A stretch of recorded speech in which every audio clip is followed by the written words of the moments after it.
Vamos falar hoje sobre a educação e a pandemia no Brasil. A gente vai conversar com o Celso Napolitano, que é o presidente da Federação dos Professores do Estado de São Paulo e do DIAP, Departamento Intersindical de Assessoria Parlamentar. Olá, Celso, bom dia.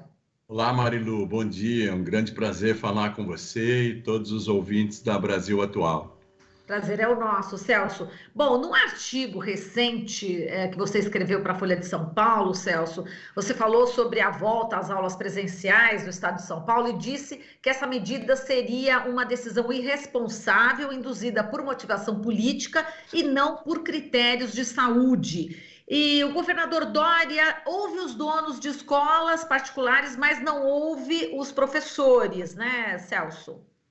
É isso, Marilu. Infelizmente, o governo do estado, o secretário da Educação, embora tenham estabelecido um plano de retorno às aulas só em setembro, depois de analisarem as condições sanitárias, nos últimos dias, principalmente, tomaram medidas de flexibilização dessas condições sanitárias, não é? E estão programando volta às aulas sem um contato e sem um critério, sem a representatividade dos profissionais da educação, dos educadores, inclusive dos pais dos alunos, das famílias, que agora, em pesquisas recentes, revelaram a sua insegurança com relação ao retorno das crianças à escola. Então, além dessas medidas sanitárias que têm que ser tomadas com muito critério, com muita cautela, né, em relação à volta dos alunos, há outras questões que devem ser levadas em consideração, que se refere à saúde das próprias crianças, à segurança das famílias e dos educadores. Eu estou chamando educadores aquele conjunto de pessoas que participam da atividade da relação ensino-aprendizagem na escola, sem nenhum juízo de valor sobre a função que exercem na escola, cada um deles tem a sua importância. Até aquela pessoa na portaria que recepciona as crianças, aliás, é a pessoa com que os pais têm contato, as crianças têm contato, o transportador, né? O famoso tio, a tia da perua, não é? As pessoas que participam lá de toda a atividade da manutenção, as pessoas que fazem toda a parte de higiene, passando pelos professores e chegando, inclusive, à parte da diretoria, da direção pedagógica e tudo, com os diretores, os secretários, etc. Todos esses participam dessa relação ensino-aprendizagem e as pesquisas estão demonstrando que há uma insegurança total.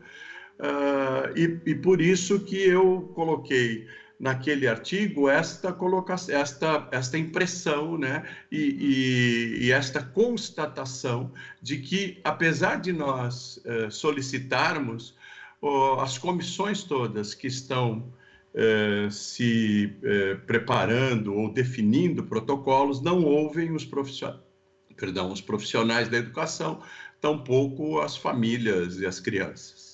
Exato. Agora, nos últimos dias, Celso, a gente viu aí a repercussão que causou o vídeo feito pelo Sindicato das Escolas Particulares do Estado do Rio de Janeiro, você deve ter visto, né? O conteúdo dizia mais ou menos o seguinte: estudos só confundiram, trancar pessoas em casa não é ciência. E também em Brasília, a gente viu donos de escolas de educação infantil fazerem carreata para pedir volta às aulas presenciais. Quer dizer, nada educativo, Celso. O papel da escola não seria educar e não fazer o papelão? Marilu, infelizmente foi isso que aconteceu. O vídeo do Cinep do Rio de Janeiro é estarrecedor. Eu ontem, conversando com uma colega sua do estado de São Paulo, disse que se fosse eu mantenedor de escola particular, me colocaria frontalmente contrário a esse vídeo, porque esse vídeo não educa, muito pelo contrário, deseduca. É um vídeo que se pode comparar com aquelas pessoas que até hoje consideram que a Terra é plana, não é? É um absurdo completo. E hoje eu li que várias escolas do Rio de Janeiro estão se colocando contra esse vídeo, porque se eu sou pai de aluno do Rio de Janeiro e a escola do meu filho não se posicionar contra esse vídeo, eu tiro o meu filho dessa escola. Porque não se posicionar contra significa que está a favor, né? Quer dizer, as pessoas que não se posicionam, que se calam, consentem com a mensagem daquele vídeo. Aconteceu a mesma coisa em Brasília e aconteceu em São Paulo também. Na quarta-feira, um grupo de escolas, principalmente da região do ABC, também patrocinaram ou saíram em carreata, e algumas delas, inclusive, exigindo que os funcionários participassem. Nós temos, por um acaso, as mensagens entre as escolas chegaram no Sindicato dos Professores do ABC, como se fosse uma mantenedora. E lá havia mensagens do tipo, olha, se os seus funcionários forem, fala para não ir uniformizado, porque senão vai identificar as escolas, eles têm que parecer como sendo pai de alunos. Então, um absurdo completo, e eu te dou mais uma notícia. Ontem ainda eu fiquei sabendo que um grupo de escolas de Osasco, de escolas de educação infantil, foram à associação comercial, pedirem o aval da associação comercial e se categorizaram como brinquedotecas. E o prefeito de Osasco assinou um decreto permitindo que brinquedotecas abrissem. Então, essas escolas, entre aspas, porque eu não posso chamar de escolas, esses aglomerados que querem recepcionar crianças de maneira criminosa, estão se autodenominando brinquedotecas, com a cumplicidade do prefeito de Osasco, e estão convocando os professores e os alunos para começar a trabalhar na segunda-feira. O Sindicato dos Professores de Osasco está tomando providências com relação a isso, junto ao Ministério Público do Trabalho, para que haja um impedimento dessas escolas abrirem, porque, inclusive, estão praticando falsidade ideológica, estão vendendo um produto como sendo uma escola e estão se denominando como um local de atividades de lazer, como brinquedotecas, um absurdo completo, não é? É o que você estava falando, né, Celso? Quer dizer, como é que uma escola se porta desse jeito, colocando uma mentira, né, a partir dessa mentira para poder reabrir? Que tipo de educação essa escola pode dar para as crianças? Nenhuma, absolutamente nenhuma, né? Nós estamos notando nessa pandemia algumas questões que estão aflorando, né? Por exemplo, grupos de escolas desse tipo que estão se revelando basicamente atividades de negócios, que não tem nada a ver com a educação. Espero que os pais, as famílias, se conscientizem do tipo de estabelecimento que seus filhos estão frequentando. E, ultimamente, a gente vem observando pesquisas e reportagens, matérias, que denotam a migração de alunos de escolas particulares para as escolas públicas. E um dos motivos apontados é a questão financeira. Eu quero aqui levantar um outro motivo. Eu penso que os pais estão se conscientizando, achando que escola particular fosse um estabelecimento que desse condições melhores de educação para os seus filhos. Eles estão se conscientizando que estão gastando dinheiro à toa, além dos impostos que eles pagam para que o governo proporcione escola para os seus filhos. Então, eu penso que esses pais estão migrando para a escola pública exatamente porque a escola pública, em muitos casos, tem qualidade muito melhor e uma preocupação com a educação muito maior pelos profissionais que estão colocados lá do que essas escolas, entre aspas, particulares, que são estabelecimentos que recepcionam alunos e que recepcionam crianças, e que a gente está vendo agora que nada tem a ver com educação. Muito pelo contrário, são efetivamente negócios, né? E eles tratam isso como negócios. Como está acontecendo, por exemplo, no ensino superior, com essa mercantilização do ensino, né? Eu ia colocar exatamente isso para você agora. Como é que as escolas estão tratando os professores nessa pandemia, em especial as universidades particulares, né, que estão fazendo aí demissão em massa de professores, não é isso, Celso? Então, Marilu, também estão agora tirando a máscara, né? Quer dizer, no momento que todo mundo coloca a máscara, as escolas particulares do ensino superior, os grandes agrupamentos mercantis, estão tirando a máscara, né? Estão demonstrando que a única coisa que interessa a eles é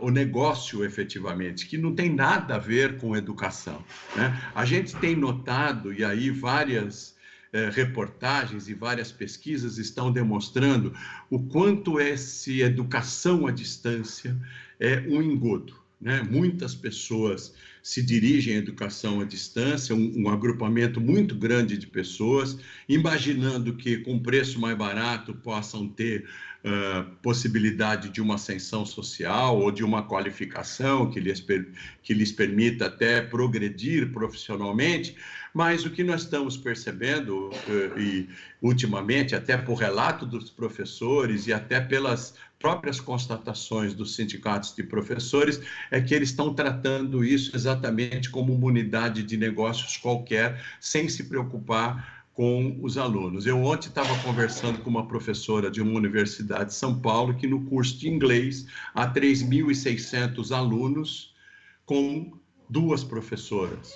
Nossa. Duas professoras para atender a 3.600 alunos num curso de licenciatura de inglês que você tem, inclusive, que ter uma relação em termos de oral, né, fonética, pronúncia, etc. Então, o que essas pessoas vão esperar no momento que elas estão fazendo este curso? E no caso dos cursos presenciais, ocorreu um fenômeno incrível, né? Os professores, de uma hora para outra, tanto no ensino básico quanto no ensino universitário, de uma hora para outra, eles saíram do presencial para o remoto. Então, tiveram que refazer o seu planejamento, baseado na interação presencial com os alunos, de muito tempo, né, para um planejamento remoto. Planejamento pedagógico. Além disso, transformaram as suas casas em estúdios, não é? Quer dizer, eles tiveram que fazer transmissão de aulas. Professores de ensino universitário, de uma hora para outra, tiveram que adequar o seu planejamento para atender até 100 alunos, que é o número normal, entre aspas, né, de um curso universitário particular via remoto. Como é que você consegue prender a atenção desses alunos durante 50 minutos, né, pela via remota? Tiveram que se adaptar, inclusive em termos tecnológicos, de banda larga, até adquirir equipamentos, etc. Muito bem. No final do semestre, há um número de demissões assustador. Uma universidade de São Paulo chamada Uninove demitiu metade do corpo docente.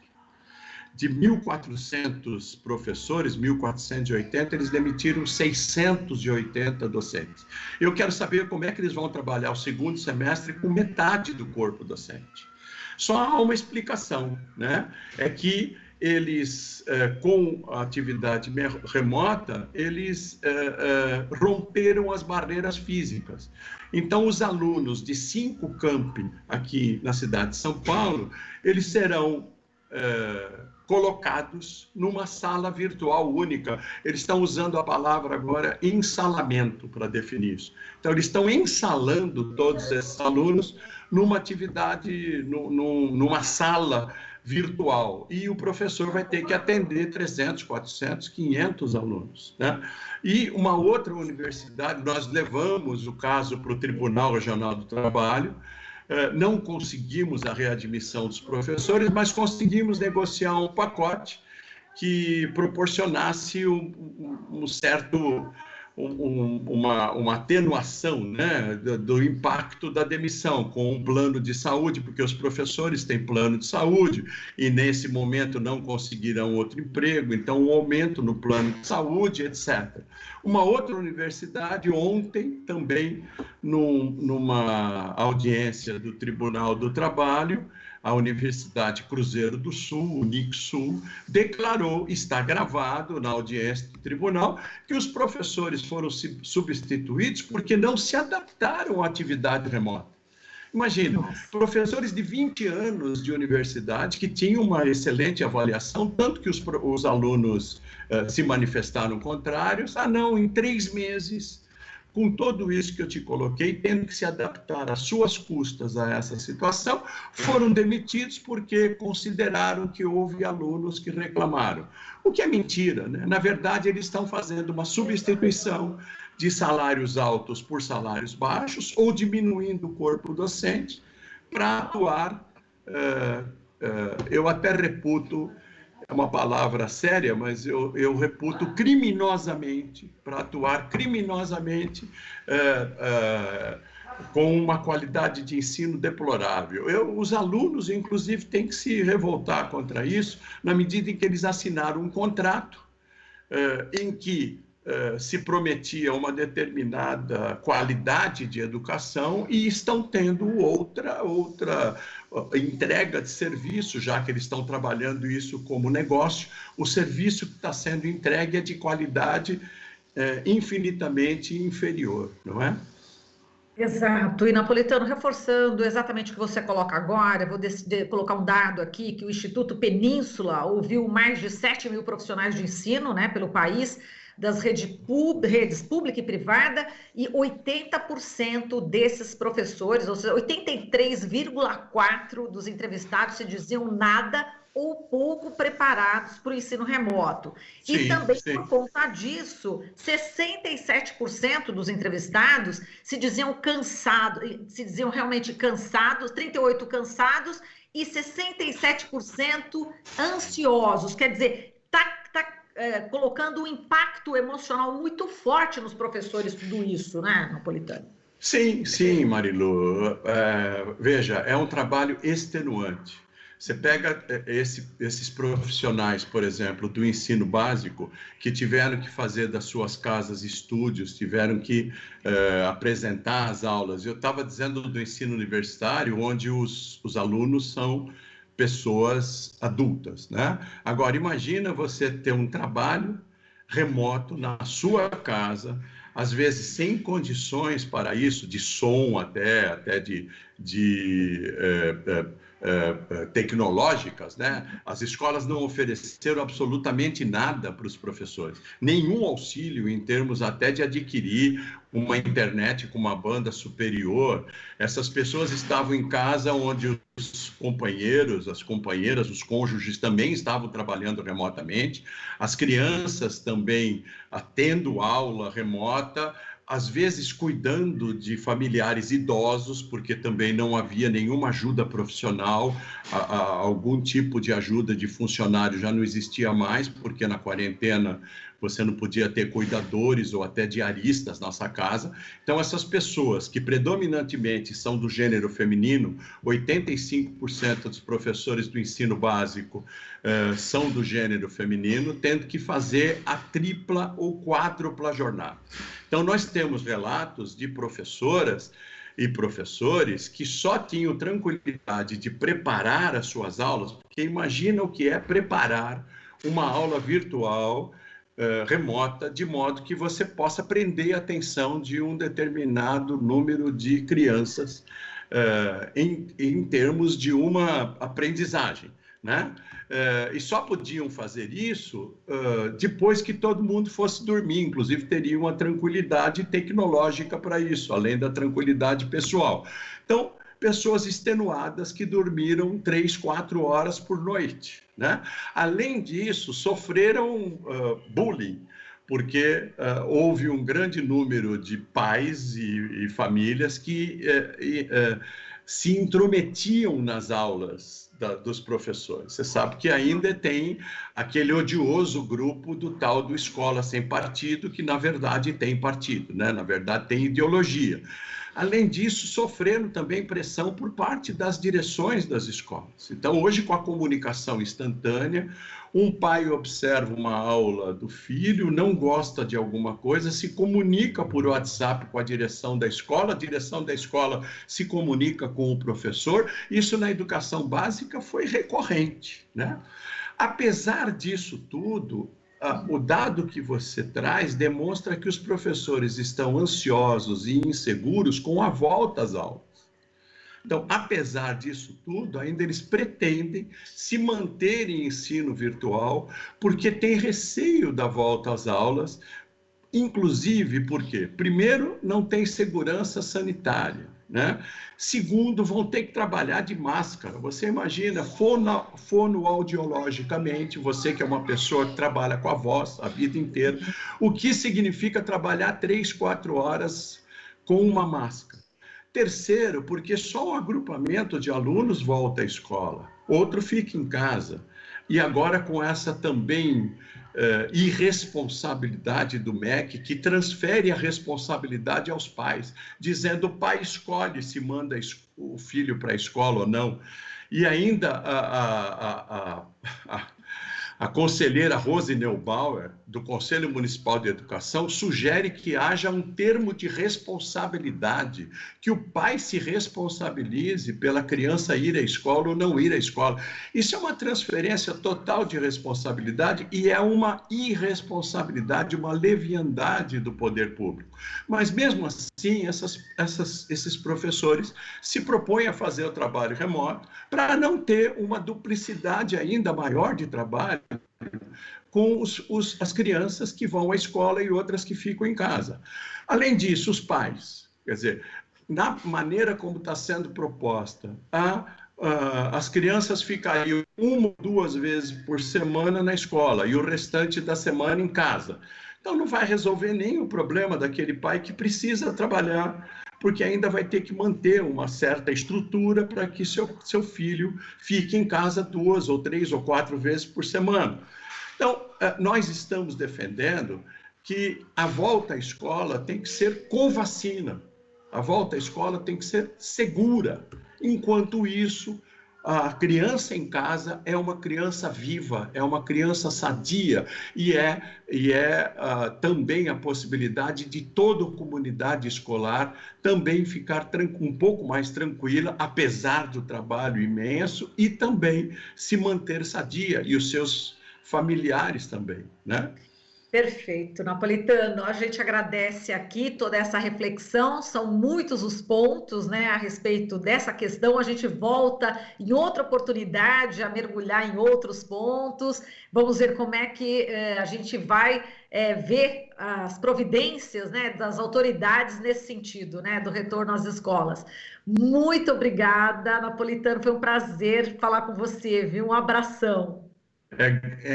Para mim é sempre um prazer falar com você, Marilu, e só queria acrescentar que nessa questão das autoridades, a federação entrou junto ao Ministério Público do Trabalho para haver uma mediação entre os sindicatos de mantenedores e de professores, com a participação de uma comissão multidisciplinar que possa definir critérios, se for o caso, para a volta às aulas, ok? Perfeito. Muito obrigado.